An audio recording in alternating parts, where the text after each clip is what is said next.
Hello friends, வணக்கம். எல்லாரும் எப்படி இருக்கீங்க? நீங்கள் இது வரைக்கும் நம்ம சேனலை சப்ஸ்கிரைப் பண்ணாமல் பார்த்துட்டு இருந்தீங்க அப்படின்னா சப்ஸ்கிரைப் பண்ணிட்டு பாருங்கள். கூடவே இருக்கிற பெல் பட்டனையும் ப்ரெஸ் பண்ணிக்கோங்க. இப்போ நம்ம கதைக்குள்ளே போகிறதுக்கு முன்னாடி ஒன்று சொல்ல வேண்டியது இருக்குது. என்னென்னா, இந்த கதை போட்டே பார்த்திங்கன்னா ஒரு 6 நாள் இருக்கும்னு நினைக்கிறேன். ஏன்னா இப்போ இடையிலே வந்துட்டு தீபாவளி வந்ததுனால என்னால் கதையை அடுத்தடுத்து சொல்ல முடியல. இந்த எபிசோட் பார்த்திங்கன்னா இன்னும் 10 எபிசோடுக்கு மேலேயே இருக்கும். இது எல்லாத்தையுமே நான் வந்துட்டு ஒரே இதில் இந்த எபிசோட்லேயே நான் முடிச்சிடுவேன். தொடர்ந்து நம்ம கதையை வந்துட்டு கேளுங்க. இப்போ நம்ம கதைக்குள்ளே போயிடலாம். அவளின் அழுகையை கண்டு திலீபனும் ஆகாசும் குழம்பி போய் நிற்க அவர்களை ஆறுதலாய் ஒரு பார்வை பார்த்துவிட்டு மீண்டும் கேள்விகளை கேட்க ஆரம்பித்தார் மருத்துவர்.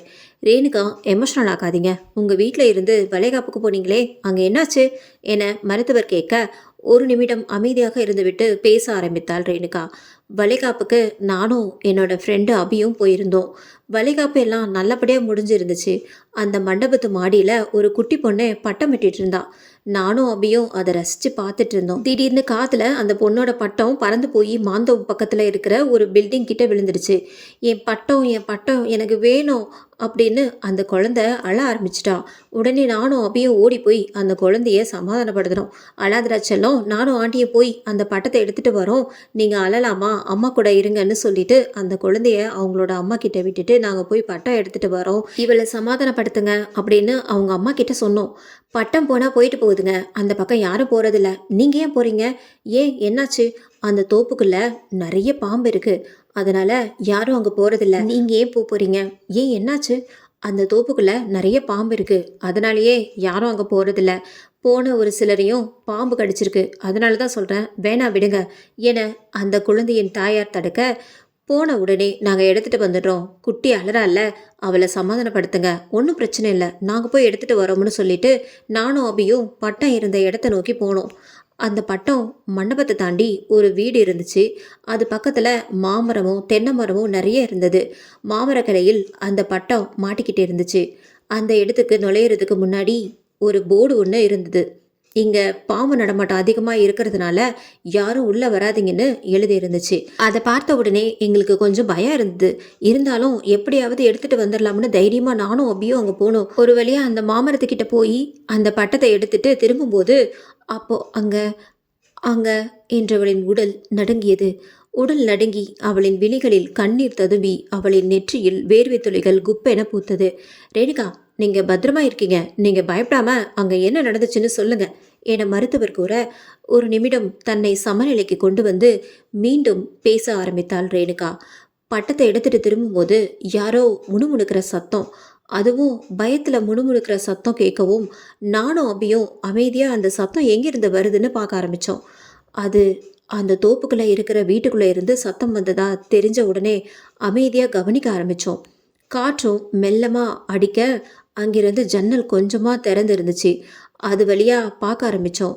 ரேணுகா நடந்தவற்றை சொல்ல ஆரம்பிக்க அவைகள் யாவும் காட்சிகளாய் வலம் வந்தது. 4-5 பேர் கை கால்களை கட்டி போட்டு வாயில் துணியை திணித்து வைத்திருக்க அவர்களின் முன்னால் யாரோ ஒரு பெண்ணும் ஒரு ஆணும் ஒரு வெறியுடன் நடந்து கொண்டிருக்க அந்த காட்சியை விழிகளால் பார்த்து கொண்டிருந்தனர் ரேணுகாவும் அபியும்.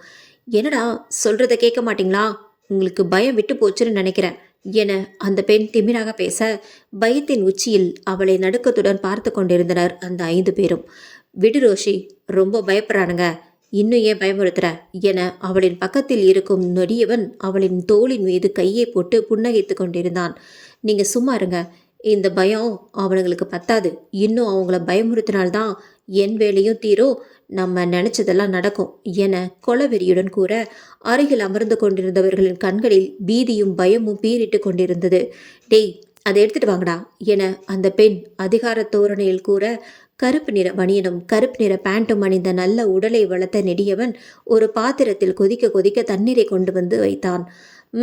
ஆரம்பிடா, உனக்கு இது வேற தனியாக சொல்லணுமா என்றவள் சிடுசிடுக்க, சரிங்க மேடம் என்றவன் 5 பேரில் 4 பேர் கட்டி போட்டு இருக்க ஒருவனை மட்டும் அழைத்து ஒரு கட்டிலின் மீது குப்புற படுக்க வைத்து அவனின் கால்கள் 2ஐயும் கட்டி போட்டு அவனின் 2 கைகளையும் நேராக நீட்டியவாறு கட்டி போட்டு அவனின் உடலும் கால்களும் அசையாமல் இருக்கும்படி நன்றாக கட்டி போட்டான்.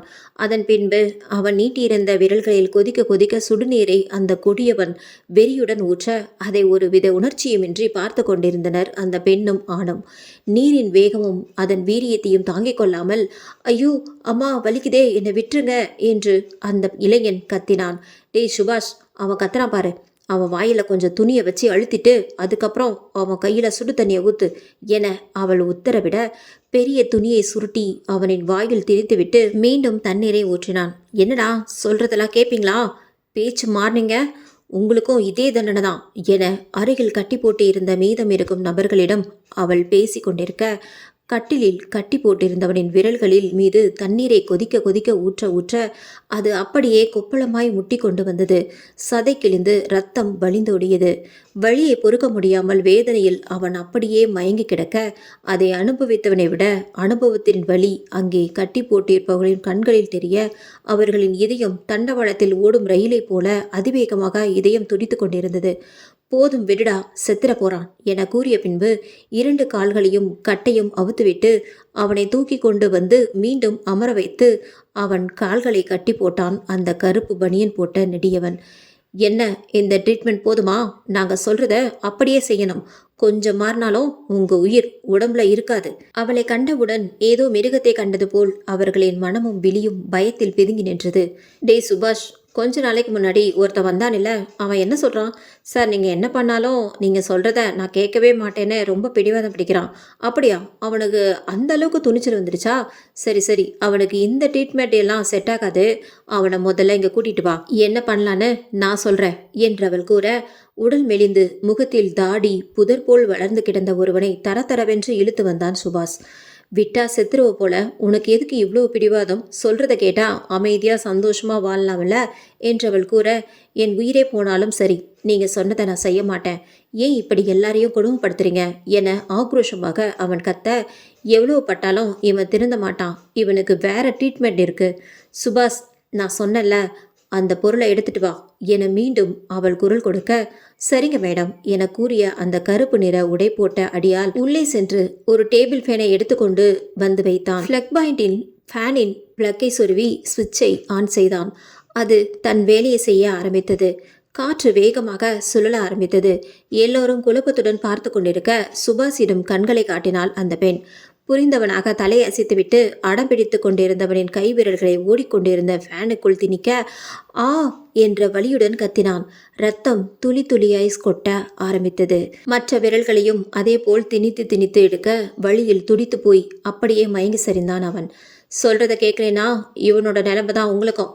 ஒழுங்கா புரிஞ்சு நடந்துக்கோங்க என கூறிவிட்டு அவர்களை எரித்து விடுவது போல் ஒரு பார்வை பார்த்துவிட்டு அவள் செல்ல, அவளின் பின்னாலேயே ஒரு நெடியவனும் சென்றான். ரோசி, இருந்தாலும் அவங்கள கொஞ்சமாக பயமுறுத்திருக்கலாம். இல்லைங்க, இவங்களுக்கெல்லாம் பயம் அப்படின்னா என்னன்னு தெரியணும். அப்போ தான் நம்ம சொல்கிறத கேட்பானுங்க என்றவள் கூறிவிட்டு நகர, அதை பார்த்த அபியும் ரேணுகாவும் மூச்சு விட மறந்து திகைத்து போய் அந்த கொடூரத்தை பார்த்து கொண்டிருக்க அவர்களின் கண்களில் கண்ணீர் ஆறாக ஓடிக்கொண்டிருந்தது. அதுக்கப்புறம் நானும் அபியும் அந்த இடத்துல இருந்து எப்படியோ தப்பிச்சு யாருக்குமே தெரியாமல் வந்துட்டோம்.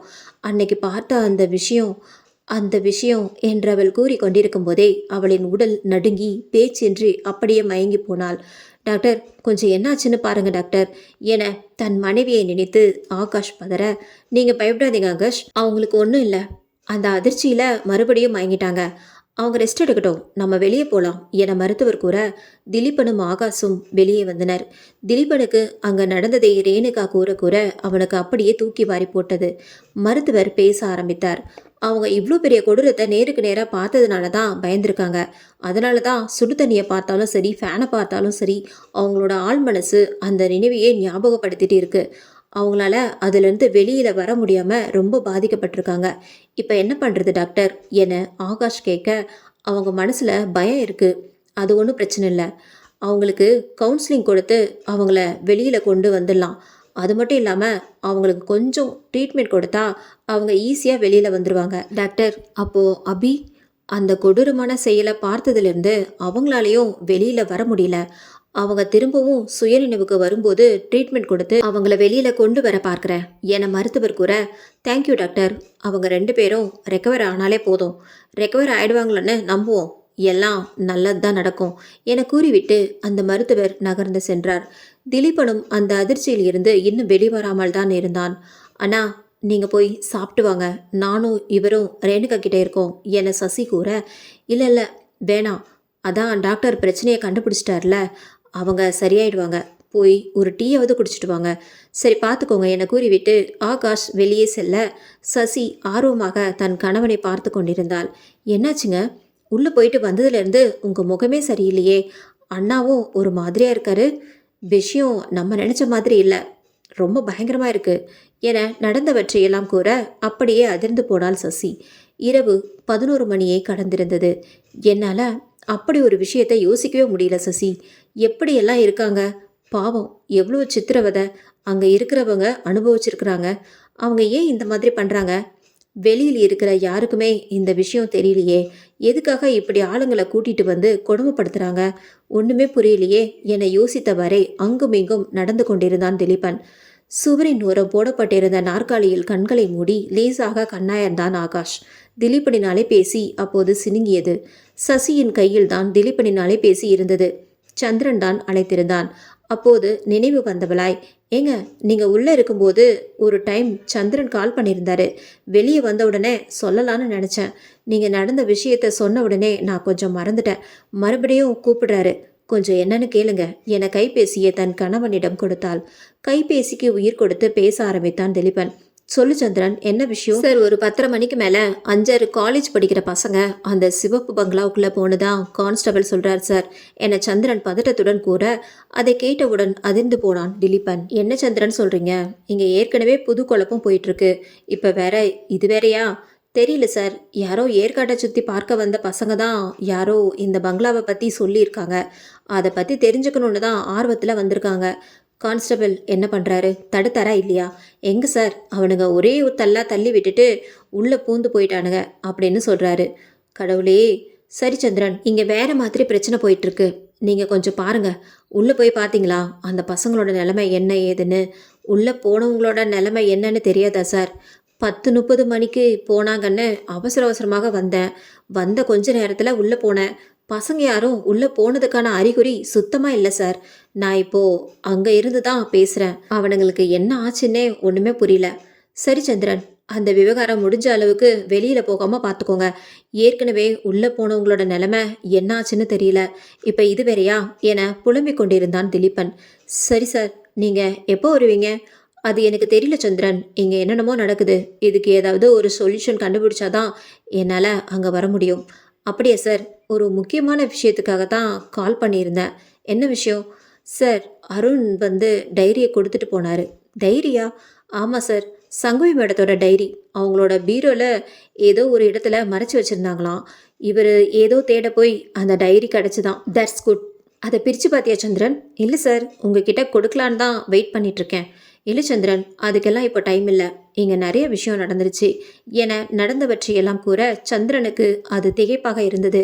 என்ன சார் சொல்கிறீங்க, இப்படியெல்லாம் நடக்குதா? இவ்வளோ கொடூரமாக எல்லாம் நடந்துக்கிறாங்களா? என்ன மோட்டிவ் சார்? அதை பற்றி வெளியில் யாருக்குமே தெரியல, இல்லை தெரிஞ்சும் தெரியாத மாதிரி இருக்காங்களா? அதுதான் எனக்கு ஒன்றும் புரியல. அதனால தான் விடிஞ்ச உடனே நாளைக்கு ஸ்பாட்டில் போய் என்ன நடந்துச்சுன்னு விசாரித்து அதுக்கு பின்னாடி யார் இருக்கா, என்ன மோட்டிவ் எல்லாமே பார்க்கலான்னு நினச்சேன். அப்புறம் பார்த்தா அங்கே அதுக்குள்ளே என்னென்னமோ சொல்லிட்டு இருக்காங்க. என்ன சார் பண்ணுறது, இப்படி பண்ணுவாங்கன்னு நான் எதிர்பார்க்கவே இல்லை. சரி சந்திரன், அதை பற்றி பேசி இப்போ ஒரு யூஸும் இல்லை. நீங்கள் என்ன பண்ணுறீங்கன்னா, முதல்ல அந்த டைரியை படிங்க. அந்த டைரியில் ஏதாவது நமக்கு தெரிகிற மாதிரி இன்ஃபர்மேஷன், அதாவது நம்ம கேஸுக்கு உதவுகிற மாதிரி ஏதாவது இன்ஃபர்மேஷன் கிடைச்சா எனக்கு இன்மீடியட்டாக கால் பண்ணுங்கள். கண்டிப்பாக தேவைப்பட்டா நான் கூப்பிடுறேன் சார். அந்த டைரியை படிச்சுட்டு மார்னிங் எனக்கு என்னென்ன தகவல் கொடு சந்திரன் என கூறிவிட்டு அழைப்பை தொண்டித்தான் திலீபன். என்னாச்சுங்க, ஏன் ஒரு மாதிரியாக இருக்கீங்க? சந்திரன் என்ன சொன்னார்? என்ன சொல்கிறது சசி, ஏற்கனவே அந்த சிவப்பு பங்களா கேஸுக்கு எந்த ஒரு எவிடன்ஸும் கிடைக்காமல் உள்ளே போனவங்களோட நிலைமை என்னாச்சுன்னு புரியாமல் போயிட்டுருக்கு. சரி, அதான் தெரியுமே, இப்போ என்ன பிரச்சனை? இப்போ ஒரு 5-6 காலேஜ் பசங்க கான்ஸ்டபிளை அட்டாக் பண்ணிவிட்டு அந்த பங்களாக்குள்ளே போயிட்டாங்களாம். அதை கேட்டவுடன் அதிர்ந்தாள் சசி. அச்சிச்சோ, அப்புறம் என்னாச்சுங்க? அப்புறம் என்ன, வழக்கமாக நடக்கிறது தான். தகவல் கேட்டு சந்திரன் போயிருக்கான். அவன் போகிறதுக்குள்ளேயே அங்கே இருக்கிற 6 பேரோட நிலைமையும் மர்மந்தான். இப்போ என்னங்க பண்ண போகிறீங்க? ஒரே ஒரு துருப்புச் சீட்டு மட்டும்தான் நம்ம கையில் இருக்குது சசி. அருண் வந்து சங்கவி மேடத்தோட டைரி ஒன்று கிடைச்சதா சந்திரன் கிட்ட கொடுத்துருக்காரு. அந்த டைரியில் என்ன எழுதியிருக்காங்கன்னு பார்க்க சொல்லியிருக்கேன். முக்கியமாக சிவப்பு பங்களாவை பற்றி ஏதாவது இருந்துச்சு அப்படின்னா இம்மீடியட்டாக கால் பண்ண சொல்லியிருக்கேன். சரிங்க, அடுத்து நீங்கள் என்ன பண்ண போகிறீங்க? அடுத்து என்ன? சந்திரனை அங்கே பார்க்க சொல்லிட்டீங்க. ரேணுகா எதனால் பாதிக்கப்பட்டு இருக்காங்கன்னு தெரிஞ்சு போச்சு. அந்த இடத்த கண்டுபிடிச்சி ஏன் என்னன்னு விசாரிக்கணும். இதுதான் அடுத்த மூவ். அப்படின்னா ரேணுகா போன இடத்துக்கு நீங்கள் போக போகிறீங்களா? எனக்கு பயமாக இருக்குது திலீபன். சரி, எது செஞ்சாலும் பார்த்து பத்திரமா செய்யுங்க. அன்று இரவு அப்படியே கழிந்து போக மறுநாள் காலையில் தன் கடமையை செய்வதற்காக கதிரவன் மஞ்சள் நிற கதிர்களை பரப்பிக்கொண்டு மேலே எழ மருத்துவமனையிலேயே எல்லோரும் இருந்தனர். சசி ரேணுகாவை பார்த்துக்கோ, நானும் ஆகாஷும் வீட்டுக்கு போய் குளிச்சுட்டு நான் என்னோட டியூட்டியை பார்க்க போகிறேன். ஆகாஷ் இங்கே வருவார். அவர் வந்ததுக்கப்புறம் நீ குளிச்சுட்டு சாப்பிட்டு இவர் கூட வந்து துணையாக இரு. அப்போ நீங்கள் எனக்கு ஒரு முக்கியமான வேலை இருக்குது.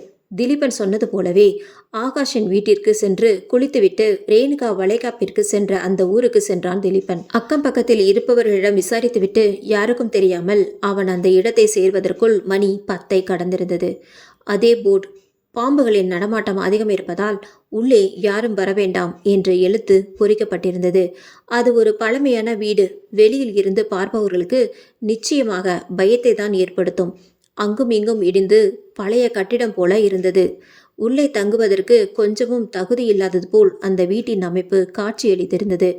ஆள் அரவம் ஏதாவது சத்தம் கேட்கிறதா என பதுங்கி பதுங்கி அந்த வீட்டின் ஓரம் நின்று கொண்டிருக்க, எல்லாம் ரெடியா என ஒரு குரல் கேட்க தன் காதுகளுக்கு வேலை கொடுத்து அதை கவனிக்க ஆரம்பித்தான் திலீபன். சுத்தி முத்தி பார்த்தீங்களா? யாரும் இல்லதானே என ஒரு பெண்ணின் குரல் கேட்க அந்த திசையை நோக்கி திலீபனின் பார்வை ஓடியது. குரல் தான் கேட்டதே தவிர அவள் எங்கு இருக்கிறாள் என்பதை அவனின் கண்களுக்கு புலப்படவே இல்லை. ரேணுகா பார்த்ததாக கூறிய ஜன்னலும் இறுக சாத்தப்பட்டிருந்தது. இப்ப என்ன பண்றது? உள்ள நடக்கிறது எதுவுமே வெளியில தெரியலையே என யோசித்தவன் சுவரை சுற்றுமுற்றும் பார்த்தான். சின்னதாக ஒரு ஓட்டை செங்கல் துளைக்கப்பட்டு இருந்தது. மெதுவாக கையை விட்டு அந்த ஓட்டையில் அடைக்கப்பட்டிருந்த செங்கலை மெல்ல மெல்ல சத்தமின்றி எடுத்தான் திலீபன். முழுவதுமாக எடுத்தால் நிச்சயம் வெளியே இருக்கும் அவனின் உருவம் உள்ளே தெரியும் என்பதால் சிறியதாக மட்டும் விலக்கிவிட்டு தன் கண்களை அந்த அறைக்குள் விட்டு பார்க்க ஆரம்பித்தான். 4 பேர் பிணை கைதிகளாக இருக்க கம்பீரமாய் ஒரு பெண் நடந்து வந்து அவர்களை மிரட்டி கொண்டிருந்தாள். சொல்றதை கேட்டு நடந்துக்கிட்டீங்கன்னா யாருக்கும் பிரச்சனை கிடையாது, இல்லைனா என்ன பண்ணுவேன்னு உங்களுக்கு தெரியும் தானே என்றவரின் குரலை கேட்டு அருகில் இருப்பவர்களின் கண்களும் பயத்தில் இறுகி போயிருந்தது. என்னதான் பார்த்தாலும் அவளின் முகம் மட்டும் திலீபனின் கண்களுக்கு எட்டவே இல்லை. திடீரென திலீபனின் கைபேசி சினுங்கிட அதன் சத்தம் உள்ளே இருக்கும் எல்லோருக்கும் கேட்க ஆரம்பித்தது. டேய் சுபாஷ், வெளியில எவனோ இருக்கான், போய் என்னன்னு பாருங்கடா. இதெல்லாம் ஆரம்பத்திலேயே பார்க்கறது இல்லையா என்றவள் அதட்ட, கருப்பு பனியன் போட்ட 2-3 தடியன்கள் அடுத்தடுத்து வெளியே வரும் காலடி சத்தம் கேட்க மூச்சை பிடித்து கொண்டு அவசர அவசரமாக ஓடிப்போய் 2 பெரிய மாமரத்திற்கு பின்னால் பவ்யமாக அமர்ந்தான் திலீபன். அத்தோடு அவனின் அலைபேசியை ஆஃப் செய்துவிட்டு வாங்குகின்ற மூச்சை மெல்ல மெல்ல விட்டு பதுங்கி கொண்டிருந்தான் திலீபன். அதற்குள் அவனை தேடி வந்த தடியன்கள் சுற்றுமுற்று பார்த்துவிட்டு ஏமாற்றத்துடன் உள்ளே செல்லும் காட்சியை கண்டதால் மூச்சை இழுத்து விட்டான். அதன் பின்பு அவன் கண்ட காட்சிகளை அவனின் கண்களால் நம்பவே முடியவில்லை. ஒரு நிமிடம் அதிர்ந்து போய் அப்படியே சிலை போல் அமர்ந்து கொண்டிருந்தான். அதன் பின்பு அந்த இடத்தை விட்டு நகர்ந்தவன் சந்திரனுக்கு அழைத்து பேசினான். சொல்லு சந்திரன். சார், ஒரு முக்கியமான விஷயம். சொல்லு. நானும் உன்கிட்ட ரொம்ப முக்கியமான விஷயம் சொல்லணும். முதல்ல நீ சொல்லு. அந்த டைரியில் படித்தவற்றை திலீபனிடம் கூற ஒரு நிமிடம் திகைத்து போனவன், எனக்கு ஒரு சந்தேகம் இருந்துக்கிட்டே இருந்துச்சு சந்திரன். இன்னைக்கு நீங்கள் அதை கன்ஃபார்ம் பண்ணிட்டீங்க. என்ன சார் சொல்கிறீங்க? ஆமாம் சந்திரன், இனிமே யாருமே தப்ப முடியாது. எல்லாமே மாட்டிக்கிட்டாங்க. என்ன சார் சொல்கிறீங்க? அங்கே நீங்கள் விசாரிக்கிறேன்னு போனீங்களே, அந்த விஷயம் என்னாச்சு? கிட்டத்தட்ட நான் இங்கே வந்த வேலையெல்லாம் முடிய போகுது. சரி சார், இப்போ நான் என்ன பண்ணுறது? நான் சொல்கிறது மட்டும் செய்யுங்க சந்திரன் என சிலவற்றை கூறிவிட, ஓகே சார், நீங்கள் சொன்ன மாதிரியே செஞ்சிடுறேன் என கூறிவிட்டு அழைப்பை துண்டித்தான் சந்திரன். பல நாள் கேள்விக்கு விடை கிடைத்தது போல் இதழில் உறைந்த புன்னகையுடன் மருத்துவமனைக்கு சென்றான் திலீபன். இதழில் உறைந்த புன்னகையுடன் திலீபன் தன் மனைவியை நோக்கி வர வியப்புடன் பார்த்து கொண்டிருந்தாள் சசி. என்னாசி சசி, அப்படி பார்க்குற? இல்லை, போகும்போது பல யோசனையோடு போனீங்க, இப்போது இவ்வளோ ஹாப்பியாக வரீங்களே, அதான் என்ன விஷயம்னு பார்த்தேன். எல்லாம் நல்ல விஷயந்தான் சசி. அப்படின்னா போன காரியம் சக்ஸஸா? சக்ஸஸ் தான் சசி என கூறிக்கொண்டு புன்னகைத்தான் திலீபன். சரி, ரேணுகாவுக்கு ட்ரீட்மெண்ட் கொடுத்தாரே, இப்போ அவங்க எப்படி இருக்காங்க? இஸ் ஓகே, இன்னும் கொஞ்சம் ட்ரீட்மெண்ட் கொடுத்தா அதுலேருந்து ரெக்கவர் ஆகிடுவான்னு சொல்லியிருக்காங்க. சரி, அபி அவங்க எப்படி இருக்காங்க? அவங்களுக்கு கான்சியஸ் வந்துருச்சு, அப்பப்போ பயப்படுறாங்க, அவ்வளோதான். எப்படியோ சரியானா போதும் சசி என கூறிவிட்டு வேறொரு யோசனையில் மூழ்கி போனான். ஒரு வாரம் கடந்தது. தென்காசியில் ஒரு வாரத்தில் ரேணுகாவின் உடல்நிலையில் நல்ல மாற்றம் தெரிய அவளை வீட்டிற்கு அழைத்துச் சென்றான் ஆகாஷ். அபி மட்டும் அதிர்ச்சியில் இருப்பதனால் கொஞ்ச நாட்கள் மருத்துவமனையின் கண் பார்வையிலே வைத்து அவளுக்கு சிகிச்சை அளிக்க வேண்டும் என மருத்துவர் கூறிவிட அவள் மட்டும் மருத்துவமனையிலே இருந்தாள். விமான நிலையம் போக ரோசி காத்து கொண்டிருந்தாள். ராம், சீக்கிரம் கிளம்புங்க, லேட்டானா ஃப்ளைட்டை மிஸ் பண்ணிடும் என கூறியவாறு தன்னை அலங்காரம் செய்து கொண்டிருந்தாள் ரோசி. ஆச்சி ஆச்சி வந்துட்டேன் என கூறிக்கொண்டு சட்டைக்கு பட்டனை போட்டவரை அவளின் அருகே வந்தான் ராம். சிலந்திகள் எல்லாம் பத்திரமா இருக்குதானே? அதை பற்றி நீங்கள் கவலைப்படாதீங்க, எல்லா சிலந்தையுமே பத்திரமா தான் இருக்கு. சுடு தண்ணியை மீறி போயிடவா முடியும் என புன்னையுடன் கூறிக்கொண்டிருந்தாள். அப்போது அழைப்பு மணி ஒலித்தது. யார் வந்திருக்கா? ஏற்கனவே நேரம் ஆயிடுச்சு, யாருன்னு பார்த்துட்டு அனுப்பு, நம்ம கிளம்பணும் என கூறியவாறு சோஃபாவின் மீது அமர்ந்தான் ராம். சரிங்க என கூறியவள் கதவை திறக்க அவளின் முகத்தில் மின்சாரம் பாய்ந்தது போல் ஒரு அதிர்ச்சி நிலவியது. நொடி பொழுதில் தன் முகத்தில் தெரிந்த மாற்றத்தை மாற்றிவிட்டு இயல்பு நிலைக்கு வந்தாள் ரோசி. முகத்தில் கருப்பு நிற துணி அவளின் முகத்தை மறைக்க அவளின் விழிகள் மட்டுமே வெளியே திறந்து இருந்தது. எதிரில் இருப்பவன் இதழில் உறைந்த புன்னையுடன் ரோசியை பார்த்தான். உங்கள் மாந்தோப்பில் நல்ல டேஸ்டான மாம்பழம் கிடைக்குதுன்னு சொன்னாங்க, அதான் வாங்கிட்டு போலான்னு வந்தேன் என கூறியவாறு அவர்களின் அனுமதியின்றி உள்ளே நுழைந்தான் திலீபன். அவனின் பின்னாலே ரோசியும் ராம் இருவரும் வீட்டிற்குள் வந்தனர். திலீபனின் கண்கள் அந்த வீட்டை ஒரு முறை அலசி கொண்டிருந்தது. வரவேற்பு அறையில் தலைக்கு மேல் ஃபேன் அதிக வேகமாக சுற்றி கொண்டிருந்தாலும் ராமின் நெற்றியில் வேர்வை துளிகள் குப்பென பூத்து அவனின் கண்கள் பதட்டத்தில் அங்குமிங்கும் அலைபாய்ந்து கொண்டிருந்தது. என்ன சார், நான் பாட்டுக்க பேசிகிட்டு இருக்கேன், மாம்பழம் எங்கே இருக்குன்னு சொன்னீங்கன்னா நானும் உங்கள் கூட வந்து பறிச்சுட்டு வந்துடுவேன். இல்லை சார், நாங்கள் கொஞ்சம் அவசரமாக வெளியில் கிளம்புறோம், நீங்கள் இன்னொரு நாளைக்கு வாங்க, அப்போது வாங்கிக்கலாம், நாங்கள் இப்போது கிளம்புறோம் சார் என கஷ்டப்பட்டு தடுமாறி புன்னகையை வரவழைத்து கொண்டு பேச, வெளியில் போகிறீங்களா? அச்சச்சோ, என்ன சார் இப்படி சொல்கிறீங்க? மக்கள் கூட்டம் எல்லாமே உங்கள் தோட்டத்து மாம்பழத்தை பற்றி தான் பெருமையாக சொல்கிறாங்க. அது மட்டும் இல்லாமல் மறுபடியும் என்னால் இந்த மாம்பழத்துக்காக தென்காசி வர முடியாது சார் என அமைதியாக கூறுபவனை எரிச்சலுடன் பார்த்தது ரோசியின் கண்கள். ராமின் உள்ளம் அதிவேகமாக துடித்து கொண்டிருந்தது. பயத்தில் அவனின் மூளை உறைந்து போய் வேலை செய்ய மறுத்தது. என்ன சார், இவ்வளோ தூரம் நான் கேட்டுக்கிட்டே இருக்கேன், நான் உங்ககிட்ட என்ன கேட்க போகிறேன்? 1 கிலோ மாம்பழம் தானே, கொடுத்தா நான் பாட்டுக்கு போய்கிட்டே இருப்பேன். முடிவாக இப்போ என்ன தான் சொல்ல வரீங்க என கூறியவாறு திலீபன் சோஃபாவில் இருந்து எழுந்து நகர ராம் எதிரே இருந்த மனைவியிடம் கண்களால் பேச ஒரு நிமிடம் புரியாதது போல் யோசித்த ரோசி அதன் பின்பு அவன் கூறும் விஷயம் புரிந்து போய் பார்த்தாள். ஒரு பழைய இரும்பு ராடு அவளின் கண்களுக்கு பட அதிவேகமாக அதை எடுத்தவள் திலீபனின் தலைக்கு கொண்டு செல்ல அவளின் செயலை கண்டு சுதாரித்த திலீபன் அவளின் கைகளை பிடித்து ராடை உருவியவன் அவளின் கன்னத்தில் ஓங்கி ஓர் அறை விட்டான். வாங்கிய அறையில் நிலை தடுமாறி கீழே விழுந்தாள் ரோசி. அதற்குள் சுதாரித்த ராம் அவனுக்கு அருகில் கிடந்த இரும்பு பெட்டியை எடுத்து திலீபனின் மீது எரிய முகத்தை உரசி கொண்டு அந்த பெட்டி செல்ல அதில் நிலை தடுமாறி என கத்தியவாறு கீழே விழுந்தான் திலீபன். இரும்பு பெட்டியின் கூர்முனை திலீபனின் நெற்றியை பதம் பார்க்க ரத்தம் பீரிட்டு கொண்டு வந்தது. அந்த இரத்தத்தை பொருட்படுத்தாமல் தட்டு தடுமாறி எழுந்த திலீபன் தன் இடுப்பில் மறைத்து வைத்திருந்த பிஸ்டலை எடுத்து ராமின் அருகே நீட்டினான். அதை கண்ட ராம் அவசரத்தில் என்ன செய்வதென்று தெரியாமல் முழிக்க, அமைதியாக சரண்டர் ஆயிடு ராஜாராம், இல்லை நான் சுட்டு பொசுக்கிடுவேன் என அவன் முகத்திற்கு நேராக காண்பிக்க அதிர்ச்சியில் உறைந்து போய் ஸ்தம்பித்து போனான் ராஜாராம். வாங்க ரோசி என்கிற மதுமிதா, இனிமேலும் உங்கள் பேய் ட்ராமா அப்புறம் சிவப்பு பங்களாக்காது, இதெல்லாம் சரிப்பட்டு வராது. கொஞ்சம் உன் புருஷன் பக்கத்தில் வந்து நில்லுமா, பயப்படாத, உங்களை அவ்வளோ சீக்கிரம் நான் கொல்ல மாட்டேன் என ஆவேசத்தில் கர்ஜித்தான் திலீபன். பயத்தில் மிரண்டு போய் தன் கைகளை மேலே உயர்த்தி நிற்க, முட்டி போடுங்க கமான் என கத்த அதிர்ந்து போய் முட்டி போட்டனர்.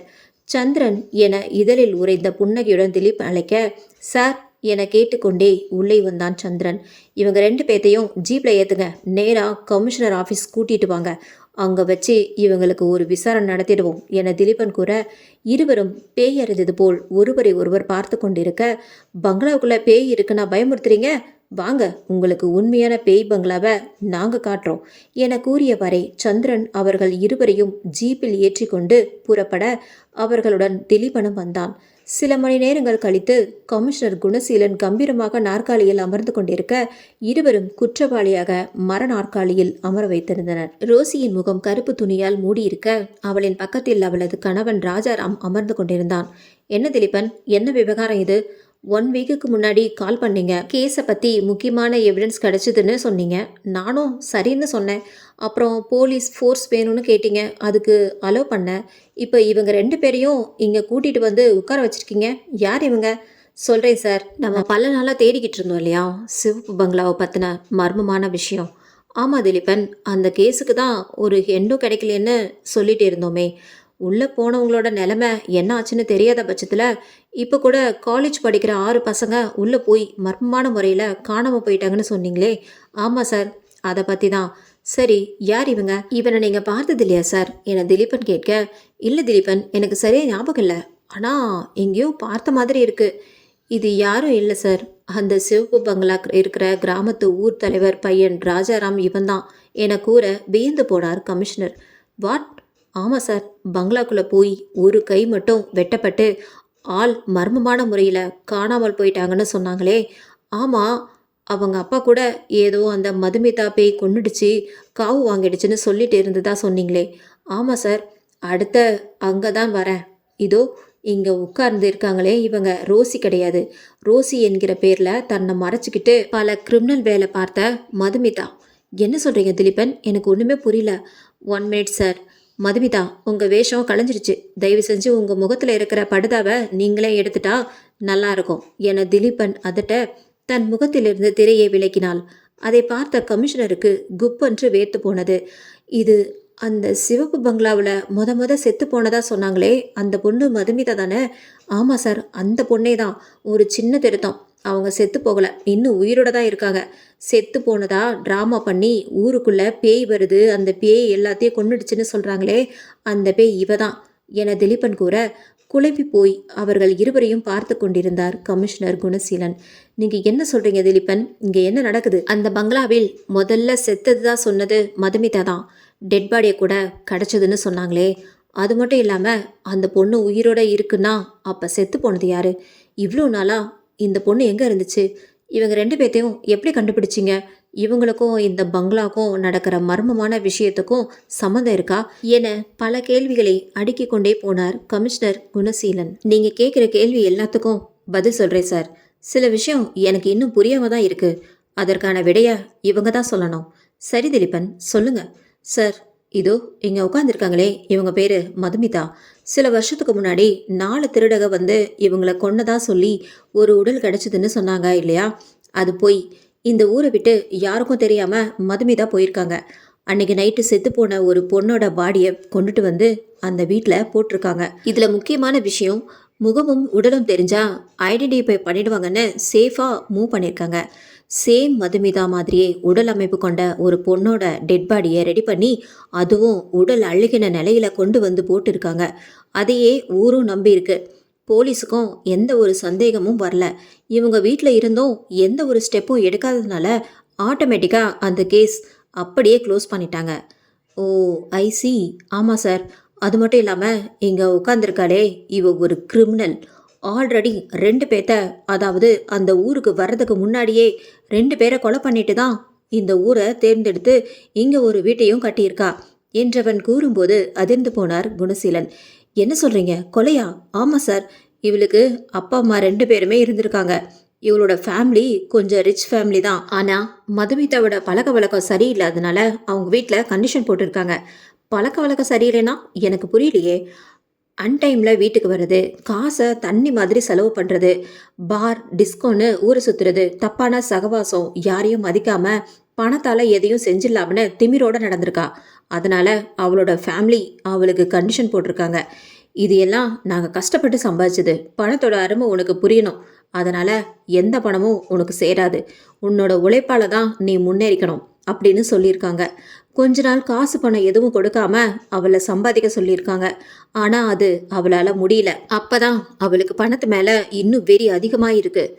பணத்துக்காக அவ கூட இருந்த ஃப்ரெண்ட்ஸும் பணம் இல்லை என்ற உடனே அவளை விட்டு போயிருக்காங்க. அதை புரிஞ்சுக்காம இவங்களால தான் எனக்கு கிடைச்ச ஃப்ரெண்ட்ஸும் என்னோட ஃப்ரீடமும் எல்லாமே போயிடுச்சுன்னு நினச்சவ அந்த பணத்தை அவங்களுக்கே தெரியாமலேயே இவளுக்கு உரிமையாக்கிக்கணும்னு நினச்சா. அது அவங்களுக்கு தெரிஞ்சு போக அவங்க அப்பா அம்மா ஆவேசப்பட்டு கத்த ஆரம்பிச்சிட்டாங்க. எப்போ எங்களுக்கே தெரியாமல் எங்களை ஏமாத்திட்டு எங்கள் சொத்தை எல்லாம் உன் பெயருக்கு மாற்றிக்கணும்னு நினச்சியோ அப்போவே நீ என் பொண்ணு இல்லை. இப்போவே இந்த சொத்தையெல்லாம் அனாதை ஆசிரமத்திற்கு வறுமையில் கஷ்டப்படுறவங்களுக்கும் எழுதி கொடுக்க போகிறாங்கன்னு சொல்லிட்டு போக எங்கள் சொத்தெல்லாம் நம்ம கையை விட்டு போயிடுமோன்னு நினச்ச மதுமிதா அவங்கள தீர்த்து கட்ட முடிவு பண்ணிட்டா. தக்க சமயம் பார்த்து ஆல் ரெடி பண்ணி அவங்க மேலே லாரியை விட்டு ஏற்றி கொண்டுட்டா. இவளுக்கு இன்னொரு பழக்கமும் இருக்குது சார். பணமும் நம்ம கையில் இருக்கணும், அது மட்டும் இல்லாமல் நம்மளை பார்த்து எல்லாரும் பயப்படணுன்ற ஒரு மென்டாலிட்டி, அது ஒரு மனநோய் மாதிரி அவளுக்கு இருந்ததுனால அதையே தொடர்ந்து செய்ய ஆரம்பிச்சிருக்கா. அவங்க 2 பேரையும் கொண்டுட்டு ஆக்சிடெண்ட்டில் இறந்துட்டாங்கன்னு கேஸையும் முடித்து சொத்தையெல்லாம் தான் பேரில் மாற்றிக்கிட்டா. எங்கே இந்த ஊரில் இருந்தால் தான் மேலே சந்தேகம் வந்துடுமோ, சொந்தக்காரங்களுக்கு ஏதாவது பதில் சொல்லணுமோ, யாராவது கேஸை மறுபடியும் தோண்டி ஆரம்பிச்சிடுவாங்களோ என்ற பயத்தில் அந்த பணத்தை எடுத்து திட்டம் போட ஆரம்பிச்சிருக்கா. அந்த பணத்தையும் எடுத்துக்கிட்டு ஒவ்வொரு ஊரும் போய் சுற்றி இருக்கா. எதை பார்த்து மக்கள் அதிகமாக பயந்து போகிறாங்க என்ற விஷயத்த மக்களோட மக்களாக இருந்து தெரிஞ்சுக்கிட்டு அதுக்கப்புறம் அப்படி ஒரு திட்டத்தை போட்டிருக்கா. ஒரு முறை ஏற்காட்டுக்கு வந்தப்போ அந்த ஊரை பார்த்த உடனே அவளுக்கு பிடிச்சி போனதாகவும், அது மட்டும் இல்லாமல் அவள் மனசில் தோன்ற விஷயம் இங்கே நடந்தாதான் சரியாக இருக்கும் யோசிச்சதுனால இந்த ஊரிலேயே ஒரு பங்களாவை கட்டி அதற்கு ஒரு ட்ராமாவை போட்டு இந்த நிமிஷம் வரையிலும் அந்த ட்ராமாவை நிறைவேற்றிட்டு இருக்கா. அதை கேட்ட எல்லோரும் அதிர்ச்சியுடன் அவளை பார்த்து கொண்டிருந்தனர். மதுமிதா அவனை எரித்து விடுவது போல் பார்த்தாள். என்ன மேடம் அப்படி முறைக்கிறீங்க? எப்படிடா இவனுக்கு இதெல்லாம் தெரிஞ்சிச்சுன்னா யோசிக்கிறீங்களா? என்னை நக்கலாக கேட்டான் திலீபன். எனக்கும் அதே டவுட் தான் திலீபன். இந்த டீட்டெயில் எல்லாம் எப்படி விசாரிச்சிங்க? இவளை என்னைக்கு நான் உயிரோட பார்த்தேனோ இவ சாகலை, பேய் கிடையாது, இன்னும் உயிரோட தான் இருக்கா அப்படிங்கிற விஷயம் தெரிஞ்சுக்கிட்ட உடனே இவளை பற்றின டீட்டெயில்ஸு நான் விசாரிக்க ஆரம்பிச்சிட்டேன் சார். இவளோட தூரத்து சொந்தம் இவளுக்கு பெரியப்பா, இவங்க குடும்பத்தோட நெருக்கமாக இருந்திருக்காரு. விபத்தப்போ இவரோட சிநேகிதி கிட்ட இவ பேசிக்கிட்டு இருக்கிறத கேட்டுட்டு மனசு உடஞ்சி ஊருக்கு போயிட்டு தான் சொன்னாரு. இந்த உண்மை தெரிஞ்சிடுச்சுன்னு அவளுக்கு தெரிஞ்சா தன்னையும் கொண்டுடுவான்னு உயிருக்கு பயந்து அவர் யாருக்கிட்டேயுமே சொல்லாம இருந்திருக்காரு. இந்த உண்மை எல்லாம் இவளை பத்தி இவ சொந்த ஊருக்கு போய் நான் விசாரிக்கும் போது தான் எனக்கே தெரிய வந்துச்சு. சரி, எல்லாமே ஓகே தான் திலீபன். இந்த ராஜாராம் எப்படி இவளோட ஹஸ்பண்ட்? இங்கே தான் சார் ட்விஸ்டே இருக்கு. அந்த பங்களா கட்டும்போது இந்த ராஜாராமுக்கும் மதுமிதாவுக்கும் ஒரு நல்ல பழக்கம் இருந்திருக்கு. அந்த பழக்கம் காதலாக மாற ஆரம்பித்த உடனே தன்னோட திட்டத்தை இவன்கிட்ட சொல்லியிருக்கா. அவனும் பணம் வருது என்ற நம்பிக்கையில் சரின்னு அவளோட திட்டத்துக்கு சம்மதிச்சிருக்கான். கரெக்டாக மதுமிதா செத்துட்டான்னு சொன்ன உடனே ஊரே நம்ப வைக்கிறதுக்காக அழுது புலம்பியிருக்கான். அவள் போன இடத்துக்கே நானும் போகிறேன் அப்படின்னு வெளியில் ட்ராமா பண்ணிட்டு அந்த பங்களாக்குள்ளே போயிருக்கான். ஊரை நம்ப வைக்கிறதுக்காக முதல் பலி அவனோடதாகவே இருக்கட்டும்னு சொல்லி தன்னோட ஒரே ஒரு கையை மட்டும் வெட்டி போட்டுட்டு யாருக்கும் தெரியாமல் மாயமாக மறைஞ்சு போயிருக்கான். ஊரில் இருக்கிறவங்களும் அந்த பங்களாவில் அசம்பாவிதம் அடுத்தடுத்து நடக்க நடக்க ரொம்ப பயந்து போயிட்டாங்க என கூறும்போது தான் அவனின் கையை நன்றாக பார்த்தார் கமிஷனர். அந்த கை இயற்கையான கை கிடையாது, ஆப்ரேஷன் மூலம் செயற்கையாக பொருத்தப்பட்ட கை. பணத்துக்காக கடவுள் கொடுத்த உடலை சேதப்படுத்தி அதை செயற்கையாக பொருத்தி அது மூலியமா பணத்தை சம்பாதிக்கிற இவங்க எல்லாம் என்ன ஜென்மங்க என மனதிற்குள் திட்டி தீர்த்து கொண்டிருந்தார் கமிஷனர்.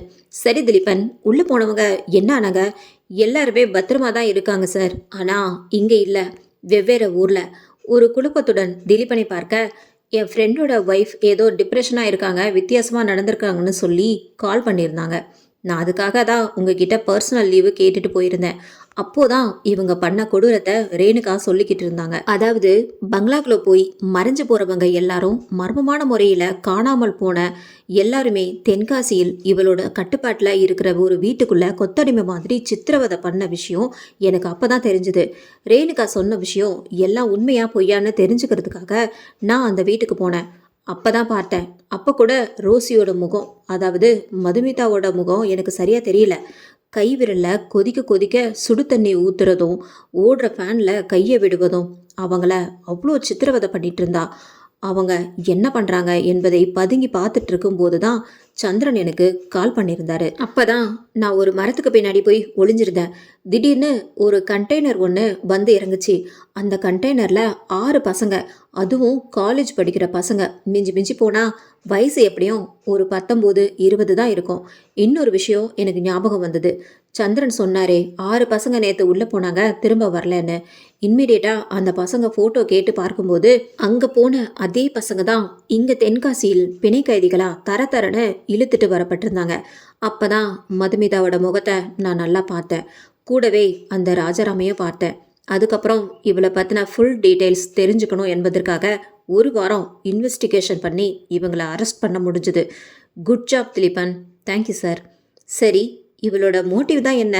இவளோட மோட்டிவ் மற்றவங்க தன்னை பார்த்து பயப்படணும். அவங்களோட பயம்தான் இவளோட சக்ஸஸ். மற்றவங்க தன்னை பார்த்து பயப்படுறாங்க அப்படிங்கிற எண்ணம் வரும்போது இவ ரொம்ப சந்தோஷமாக இருக்கா சார். இதுவும் ஒரு வகையான வியாதி தான் சார். அதனால திட்டம் போட்டு பங்களாக்குள்ளே வர மனுஷங்களை எல்லாம் பேயா பயமுறுத்துறா. அந்த அதிர்ச்சியில் இருந்து வெளியில் வர்றதுக்குள்ளேயே அவங்கள பங்களாவில் இருந்து கூட்டிகிட்டு போய் இந்த மாதிரி சுடு தண்ணியை ஊற்றி கொடுமைப்படுத்தி அவங்க கண்ணில் தெரிகிற பயத்தை ஆசை தீர அனுபவிச்சுட்டு அவங்கள வெவ்வேறு நாட்டுக்கு குறிப்பிட்ட அமௌண்ட்டுக்கு வித்துடுறா.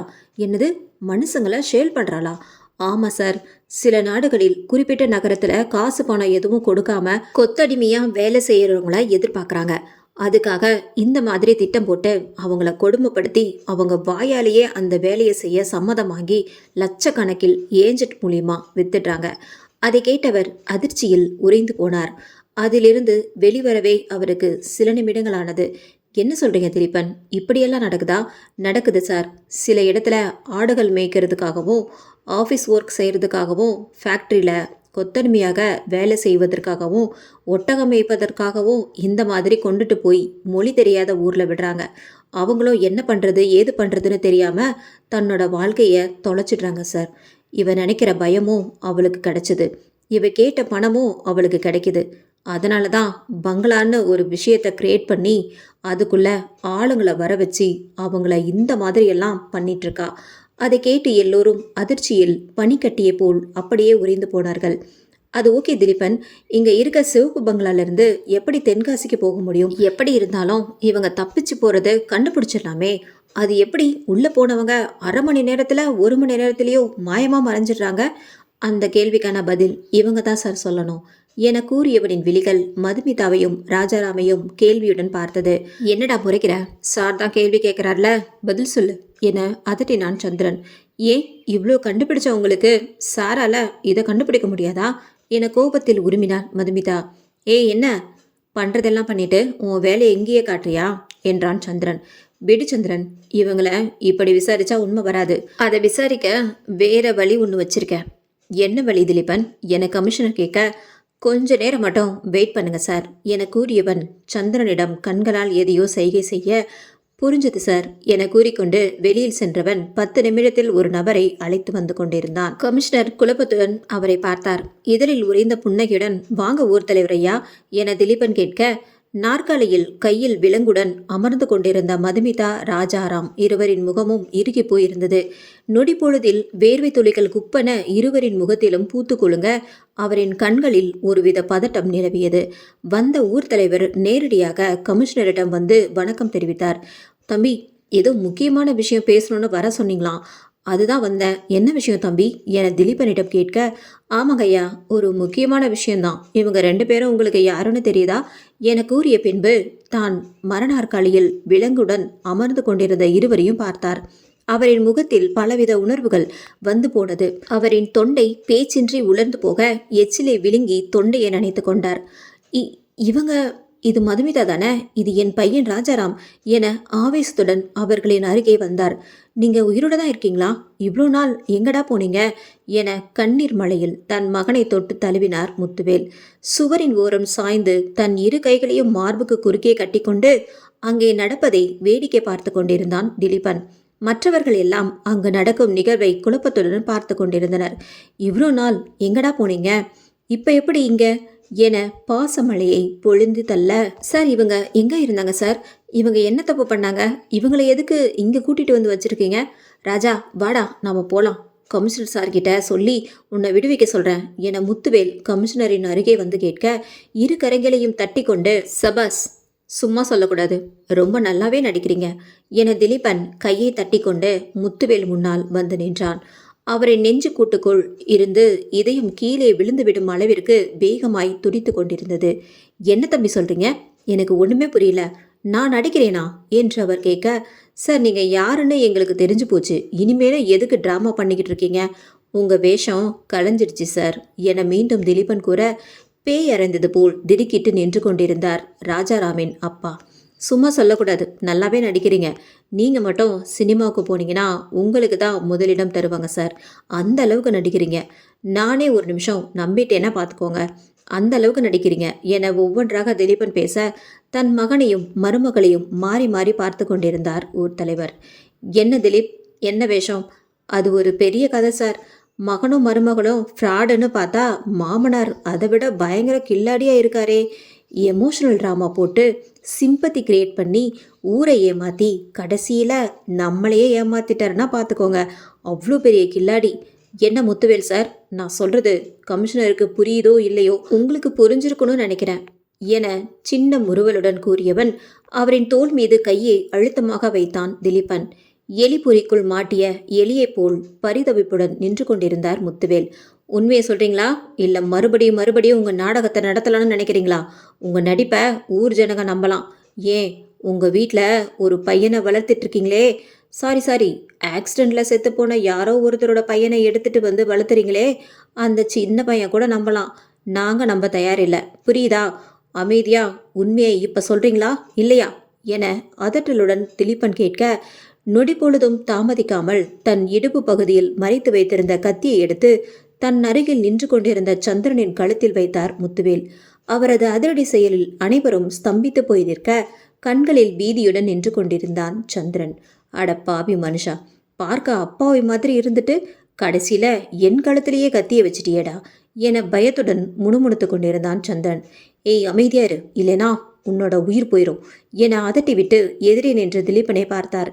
கண்டுபிடிச்சிட்டிய தம்பி, நான் கூட ஊர் நம்புற மாதிரி நீயும் நம்பிடுவியோ நினச்சேன். சரி, நம்மளேனா என்ன, நம்ம நடிப்பு நல்லா இருந்துச்சுன்னு சொன்னீங்களே, அது வரைக்கும் சந்தோஷம். முத்துவேல், நீங்கள் பெரிய தப்பு பண்ணுறீங்க, சந்திரனை விடுங்க என கமிஷனர் கூற, என்ன கமிஷனர் சார், சின்ன பிள்ளை மாதிரி நீங்களும் இவங்களோட சேர்ந்து பேசிகிட்டு இருக்கீங்க. என்னோட கோரிக்கை என்னன்னு சொல்லலாம். எப்படி நான் இவனை விடுவிக்க முடியும்? முதல்ல சொல்கிறத செய்யுங்க, இல்லைனா அநியாயமாக ஒரு போலீஸ்காரனோட உயிர் பலியாகிடும். சந்திரன், நீ பயப்படாம இரியா, நான் பார்த்துக்கிறேன் என திலீபன் கூற, எப்படி சார் பயப்படாம இருக்க முடியும்? இந்த ஆள் கழுத்தில் என்னத்தை வச்சிருக்கான்னு பார்த்தீங்களா? இவ்வளோ பெரிய கத்தியை வச்சிருக்கான். என் கீர்த்திக்கிட்ட நான் காதில் சொல்லாமலேயே போய் சேர்ந்துடுவோம் போலையே. சிவப்பு பங்களா வரலாறு என்னோட மரணம் கடைசி மரணமாக இருந்துற போது சார், தயவு செஞ்சு ஏதாவது பண்ணுங்க சார் என சந்திரன் கதற, புலம்பாத்தையா, நான் பார்த்துக்கிறேன்.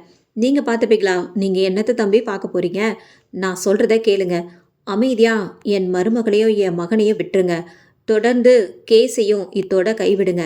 எங்கள் வழியில் குறுக்க நிற்காதீங்க. அப்படி இல்லைன்னா இந்த போலீஸ்காரனோட உயிர் போயிடும். எங்களுக்கு கொலை பண்ணுறது ஒன்றும் பெரிய விஷயம் இல்லை தம்பி. ஆல்ரெடி பாலாவை கொலை பண்ணியாச்சு. இப்படி தான் இந்த ஊரில் ஒரு பைத்தியக்காரன் என்னமோ சொல்லிட்டு இருந்தான். கடைசியில் உங்ககிட்டயே உண்மையை சொல்ல வந்துட்டான். அதனால் அவன் கதையை முடிக்க வேண்டியதாக போயிடுச்சு. அவன் கதையை முடிச்சிட்டேன். பாவம், நீங்கள் ரொம்ப நேரமாக அதுக்கு ஏதாவது எவிடன்ஸ் கிடைக்குமான்னு தேடிட்டு இருந்தீங்க, கிடைக்கல. நான் தான் அவன் கழுத்தை நெரிச்சு துடிக்க துடிக்க கொன்னேன். அதை கேட்ட கமிஷனர் மேலும் அரண்டு போனார். ஆனால் இதழில் உறைந்த புன்னகையுடன் திலீபன் எந்த ஒரு பதிலும் பேசாமல் அவரை பார்த்து கொண்டிருந்தான். என்ன போலீஸ்காரரே, பயத்தில் பைத்தியம் பிடிச்சிருச்சா இப்படி சிரிக்கிறீங்க? பைத்தியம் எனக்கெல்லாம் பிடிக்கல சார். நீங்கள் தான் பயத்தில் என்னமோ பண்ணிகிட்ருக்கீங்க. கொஞ்சம் யோசிச்சிங்களா? நீங்கள் எங்கள் இடத்துக்கு வந்திருக்கீங்க, உங்களை விசாரணை பண்ண தான் நாங்கள் கூட்டிகிட்டு வந்திருக்கோம். அப்படி இருக்கும்போது கொஞ்சம் கூட பாதுகாப்பு இல்லாமையா பண்ணுவோம்? கமிஷனர் சார், வேண்டாம், முத்துவேலை சுற்றாதீங்க என பதட்டத்துடன் திலீபன் கூற, அதிர்ந்து போய் கமிஷனரை பார்வையிட்டார் முத்துவேல். அந்த கொஞ்ச நேரத்தை தனக்கு சாதகமாகி கொண்ட திலீபன் நொடி பொழுதும் தாமதிக்காமல் அவரின் கையில் இருந்த கத்தியை வெடுக்கென்று பிடுங்கி அவரின் முதுகின் மீது ஓங்கி ஒரு குத்துவிட்டு அமர வைத்தார். பிழைத்தோம் தப்பித்தோம் என பெருமூச்சு விட்டு நகர்ந்தான் சந்திரன். துப்பாக்கி முனையில் மண்டியிட்டு அமர்ந்து கொண்டிருந்தார் முத்துவேல். ஏ சார், காலங்காலமாக ரவுடிங்க திருந்தவே மாட்டிங்களா? கொல்றதுன்னா உடனே கொன்றணும், மிரட்டணும்னா இன்மீடியட்டாக மிரட்டணும். அதை விட்டுட்டு கத்தியை வச்சுக்கிட்டு வசனம் பேசினா அது வரைக்கும் நாங்கள் சும்மாவா இருப்போம்? என்ன சார், லாஜிக்கே புரியாம இவ்வளோ பெரிய ரவுடியா இருக்கீங்க என கூறினான் திலீபன். சரி, அதை விடுங்க. பேசிட்டு இருக்கும்போது என்ன சொன்னீங்க? அந்த மந்திரவாதியை கொலை பண்ணதா சொன்னீங்களே, ஏன் கொலை பண்ணீங்க என திலீபன் கேட்க மௌனமாகவே அமர்ந்திருந்தார் முத்துவேல். வயசான காலத்தில் வீணா அடி வாங்காதீங்க சார். அப்புறம் அதை தாங்குற சக்தி உங்கள் உடம்புக்கு இல்லை. உண்மையை சொல்லிட்டா நல்லா இருக்கும். இப்போ சொல்ல போறீங்களா இல்லையா என அதட்டினான் சந்திரன். அப்போதும் மௌனமாகவே அமர்ந்து கொண்டிருந்தார் முத்துவேல். இப்படி சொன்னா அவரு கேட்க மாட்டாரு. ஒன்னு பண்ணுவோம் என கூறிய திலீபன் அருகில் அமர்ந்து கொண்டிருந்த ராஜாராமின் முகத்தில் ஓங்கி ஒரு குத்துவிட மூக்கிலிருந்து ரத்தம் சிவப்பு நிறமாய் கொட்டியது. வலியை தாங்க முடியாமல் ஐயோ அம்மா என கத்தினான் ராஜாராம். மகனின் வலியை கண்டு துடித்தது தந்தையின் உள்ளம். நான் சொல்லிடுறேன், எல்லா உண்மையும் சொல்லிடுறேன். என் பிள்ளையை அடிக்காதீங்க, பாவம், அவன் வலி தாங்க மாட்டான் என கதறியது தந்தையின் உள்ளம். அப்படி வாங்க வலிக்கு. ஒரு நாள் பங்களாவில் இவன் மதுமிதாவை பார்த்துட்டான். பார்த்த உடனே சத்தம் போட ஆரம்பிச்சிட்டான். அவனுக்கு எல்லா உண்மையும் தெரிய ஆரம்பிச்சிருச்சு. நீ உயிரோட தான் இருக்கியா அப்படி இப்படின்னு சத்தம் போட ஆரம்பிச்சிட்டான்.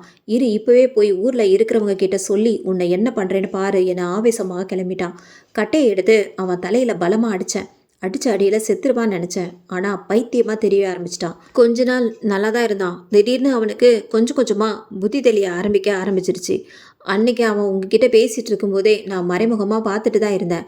அப்போ தான் அவன் பார்த்துட்டான். அதனால் உண்மையை முழுசாக சொல்லாமல் பாதி பாதியாக பிச்சு சொல்லிக்கிட்டு இருந்தான். இது எல்லாமே பொய், எல்லாமே மாயே, யாரும் சாகலைன்னு சொல்லிட்டு இருந்தான். அப்போது உன்னோட முகமும் மாற ஆரம்பிச்சிருச்சு. அன்னைக்கு நான் பார்த்ததுனால உங்ககிட்ட உண்மையை பாதியை சொன்னான். ஒருவேளை நான் பார்க்கலன்னா முழுசாவே சொல்லியிருப்பான். இதுக்கு மேலேயும் இவனை விட்டு வச்சிருந்தா உண்மையெல்லாம் தெரிஞ்சிடும்னு சொல்லி தான் அன்னைக்கு இவன் கழுத்தை நெரிச்சு கொண்டுட்டு யாருக்கும் தெரியாமல் வீட்டுக்கு வந்துட்டேன். அப்புறம் என் வீட்டு தோட்டக்காரங்கிட்ட சொல்லி சும்மா போய் பார்க்க சொன்னேன். அதுக்கப்புறம் யாரும் என் மேலே சந்தேகப்படலை என கூறி முடிக்க அடுத்தடுத்த திருப்பங்களை கண்டு வியந்து கொண்டிருந்தார் கமிஷனர். அதெல்லாம் இருக்கட்டும், சங்கவி மேடத்தை எதுக்காக கொலை பண்ண முயற்சி பண்ண என அதட்டலுடன் திலீபன் கேட்க பயத்தில் அரண்டு போனார் முத்துவேல். என்ன சொல்றீங்க திலீபன்? சங்கவி மேடத்தோட கேஸ் தான் முடிஞ்சிருச்சே, அவங்க கொலைக்கும் இவருக்கும் சம்மந்தம் இருக்கா? ஆமாம் சார், இருக்கு.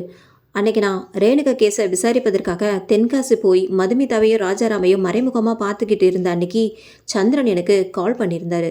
அப்போ தான் அதோட விஷயம் எனக்கு தெரிஞ்சுது.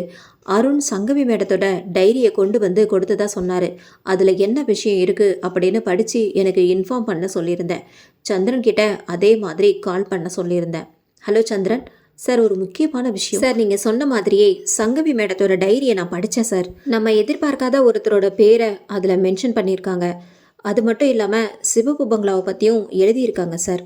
அதை கேட்ட திலீபனுக்கு திகைப்பாக இருந்தது. மேலும் சந்திரன் கூறுவதை பொறுமையாக கேட்டுக்கொண்டிருந்தான். சிவப்பு பங்களாவில் நிறைய மர்மம் நடக்குது.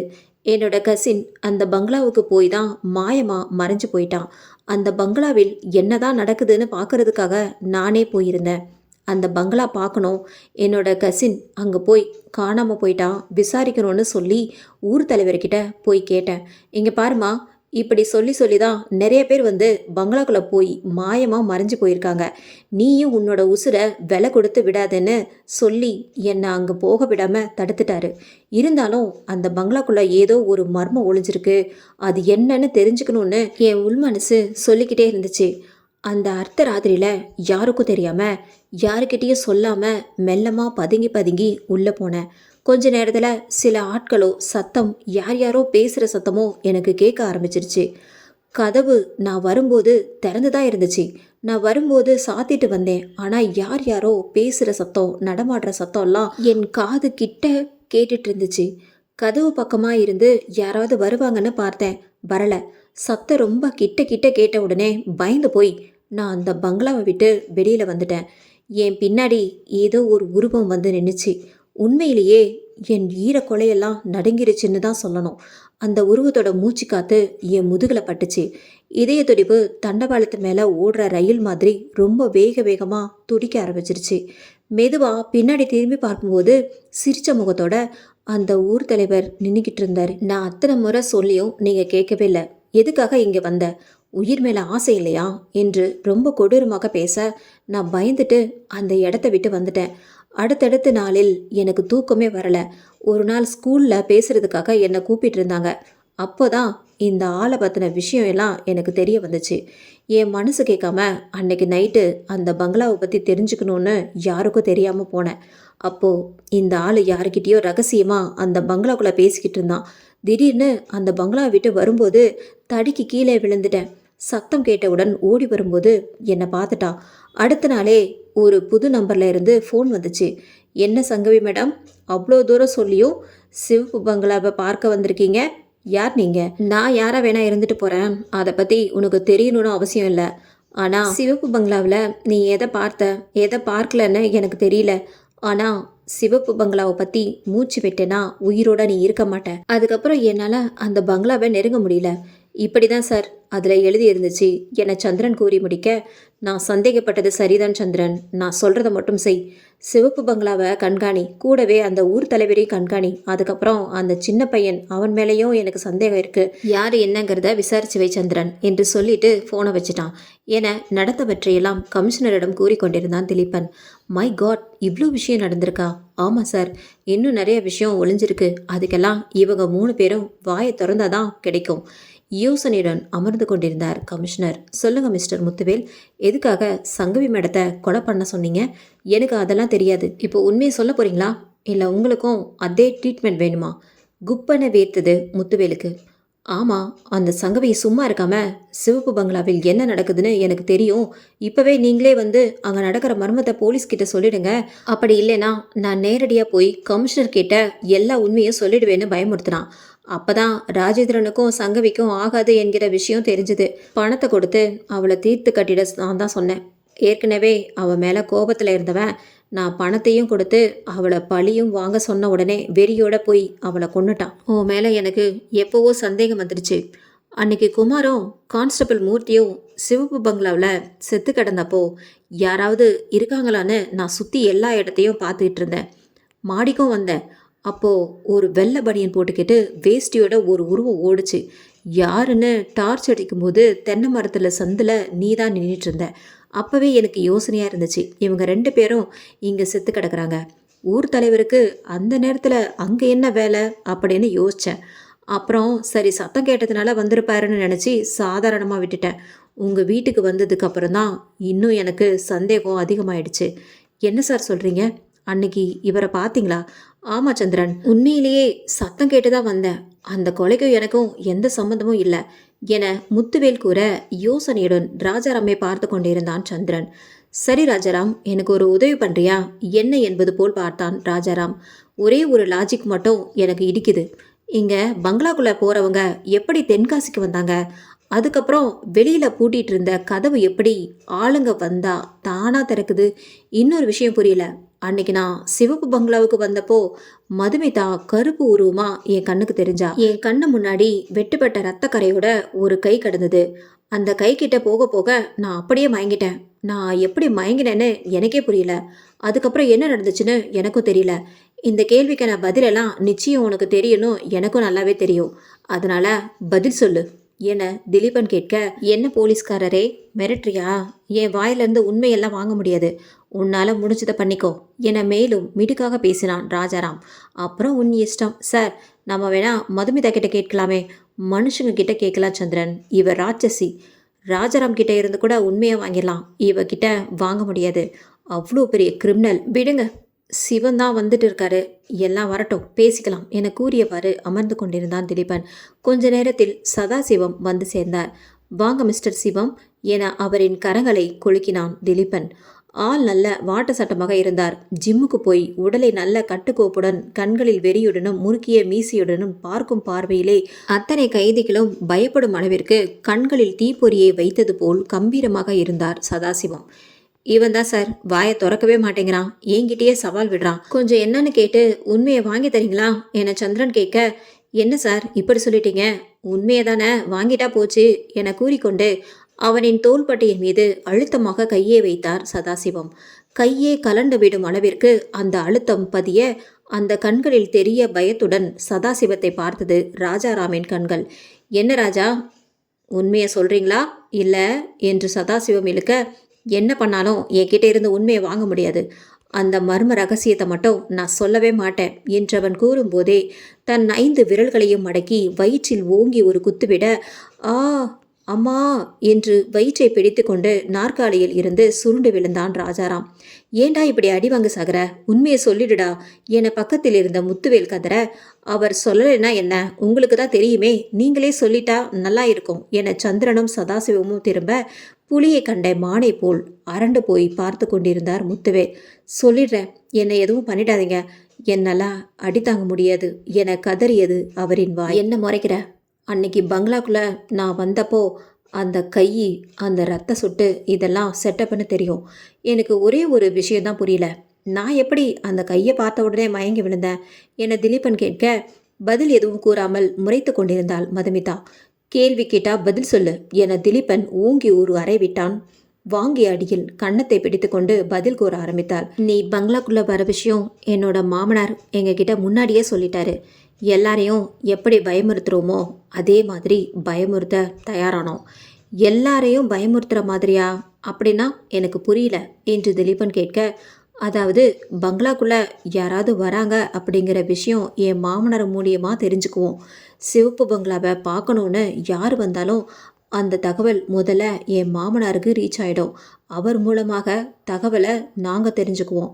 முதல் வேலை, யாருக்கும் தெரியாமல் அந்த பங்களாவோட பூட்டை திறந்து விட்டுட்டு கதவை லைட்டாக ஓப்பனில் இருக்கிற மாதிரி வச்சுருவோம். குடோனில் பதுங்கி இருந்த ஆளுங்க வர்றதுக்கு முன்னாடியே குடோனில் இருக்க படி வழியாக கீழே இறங்கி வந்து அந்த ரகசிய அறைக்குள்ளே போய் பதுங்கிக்குவோம். வந்த உடனே கீழேயும் மேலேயும் தான் சுற்றி பார்ப்பாங்களே தவிர அந்த அறைக்கு போக மாட்டாங்க. வர்றதுக்கு முன்னாடியே மேல் மாடியில் நான் இருப்பேன், கீழே என்னோட கணவர் இருப்பார். மேலே அழுகுற சத்தத்தை நான் கொடுக்கும்போது கீழே படியில் இறங்குற சத்தம் எல்லாம் அவர் கொடுத்து எல்லாரையும் பயமுறுத்துவார். ஆக மொத்தத்தில் இல்லாத பேய நீங்களே உருவாக்கி ட்ராமா போட்டிருக்கீங்க. பதில் எதுவும் சொல்லாமல் மௌனமாக நின்று கொண்டிருந்தாள் மதுமிதா. சரி, அடுத்த சொல்லு. நான் எப்பவும் போல குடோன் வழியாக வந்து அந்த கதவுகளை திறந்து அந்த வீட்டுக்குள்ளேயே மறைஞ்சிருந்தேன். கரெக்டாக நீ வர்றது தெரிஞ்ச உடனே நான் மேலே இருந்து சத்தம் போட்டேன். அந்த ரத்த துளி, அந்த கையோட வேலையெல்லாம் என்னோட கணவர் செஞ்சார். உன்னை வெளியில் விட்டால் நிச்சயம் ஆபத்து எங்களுக்கு தானே எனக்கு நல்லா தெரியும். அதனால் திட்டம் போட்டு அந்த வெட்டப்பட்ட கை மேலே மயக்க மருந்து ஸ்ப்ரே அடிச்சிருந்தோம். கரெக்டாக அந்த கைக்கிட்ட நீ போகும்போது நாங்கள் திட்டம் போட்டபடி நீ மயக்கம் போட்டுட்ட. பின்னாடி இருந்து என் கணவர் உன்னை பலமாக தாக்கும்போது தான் வெளியிலேருந்து உன்னோட ஆளுங்க உள்ளே வந்துட்டாங்க. என்ன பண்ணுறது ஏது பண்ணுறதுன்னு தெரியாமல் அந்த கையை எடுத்துக்கிட்டு தான் அந்த வழியாக நாங்கள் கிளம்பிட்டோம் என அவள் கூறி முடிக்க, அப்போது நான் ஜஸ்ட்டு மிஸ்ஸு, இல்லைனா என் கதையையும் முடிச்சிருப்பேன் அப்படித்தானே என்றவன் கூற, அவனை மீண்டும் முறைத்து கொண்டிருந்தாள் மதுமிதா. அது சரி, இந்த பங்களாக்குள்ளே வரும்போது முத வெட்டப்பட்ட கை உன்னோட புருஷனோட கை தானே இப்போ இருக்கிறது? எல்லாரையும் நம்ப வைக்கிறதுக்காக தான் அவரோட கையை வெட்டி போட்டேன். இப்போ இருக்கிறது அவர் செயற்கை பொருத்தின கை தான். உன் சந்தோஷத்துக்காக, உன்னோட கேவலமான இந்த கேரக்டருக்காகவும் பணத்து ஆசைக்காகவும் எத்தனை பேரோட உயிரோட விளையாண்டுருக்க ராட்சசி என மீண்டும் ஒரு அறை விட்டான். எமோஷனல் ஆகாதீங்க திலீபன், இவளை சட்டம் தண்டிக்கும். மரண தண்டனையோ ஆயுள் தண்டனையோ கிடைக்க போகுது. நீங்கள் ஏன் இவளை அடித்து உங்களை அசிங்கப்படுத்திக்கிறீங்க என கமிஷனர் கூறிவிட வெறுப்புடன் அவளை பார்த்தான். அதன் பின்பு ராஜாராம், முத்துவேல், மதுமிதா மூவரும் சிறைக்கு சென்றனர். ரொம்ப தலைவலியாக இருக்குது சார், ஒரு டீ குடிக்கலாமா? ஓகே திலீபன் என கூறிவிட்டு காஃபி ஷாப்பிற்கு வந்தனர். தெருக்களில் இருள் கொட்டி கிடந்தது. மணி 9 கடந்திருந்தது. நாற்காலியில் அமர்ந்து மூவரும் டீயை ருசித்து குடித்து கொண்டிருந்தனர். திலீபன், இவங்களால வெவ்வேறு நாட்டுக்கு கடத்தப்பட்டவங்க எல்லாம் எப்படி இருக்காங்க, அதை பற்றி ஏதாவது தகவல் தெரிஞ்சுதா? அதுக்கான எல்லா ஃபார்மாலிட்டிஸும் பண்ணியாச்சு சார். மேக்சிமம் இன்னும் 2 வாரத்தில் எல்லாருமே அவங்கவுங்க வீட்டுக்கு போயிடுவாங்க. இப்போ தான் கொஞ்சம் ரிலீஃபாக இருக்குது. ஆமாம் சார், ஒரு பங்களாவை எடுத்து அதுக்குள்ளே எவ்வளோ திட்டம் போட்டு என்னென்ன பண்ணியிருக்கானுங்க. ஆமாம் திலீபன், எவ்வளோ பெரிய கிரிமினலாக இருக்காங்க. அதுவும் அந்த ஊர்லேயே யாராலேயும் கண்டுபிடிக்க முடியல. ஆமாம் சார், நம்மளாலேயே கண்டுபிடிக்க முடியல. ஊர் ஜனங்களால் எப்படி கண்டுபிடிக்க முடியும்? அது சரி திலீபன், முத்துவேல் வீட்டில் ஒரு குட்டி பையன் இருந்தானே, அது என்ன கதை? அந்த பையன் ராஜாராம் பையன்தான் சார். ஊரை நம்ப வைக்கிறதுக்காக அந்த முத்துவேல் அப்படி ஒரு நாடகம் ஆடியிருக்கான். ஓகே, இப்போவே மணி 9க்கு மேலே ஆயிடுச்சு. சசி வேற தனியாக இருப்பா சார், நான் வீட்டுக்கு கிளம்புறேன்.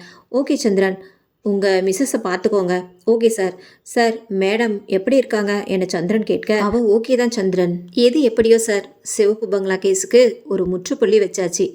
ஆமா சந்திரன். ஏற்காட்டில் உள்ள அந்த சிவப்பு பங்களா எந்த ஒரு சத்தமும் இன்றி பிரகாசமான வெளிச்சத்தில் கம்பீரமாய் நின்று கொண்டிருந்தது. அங்கு வீசும் காற்று கூட அழகாய் இருந்தது. அந்த அழகிய இரவுடன் நாமும் விடைபெறுவோம். நன்றி. இந்த எபிசோட் உங்களுக்கு பிடிச்சிருந்தது அப்படின்னா நம்ம சேனலை மறக்காம சப்ஸ்கிரைப் பண்ணுங்க, லைக் பண்ணுங்க, ஷேர் பண்ணுங்க. நன்றி, வணக்கம்.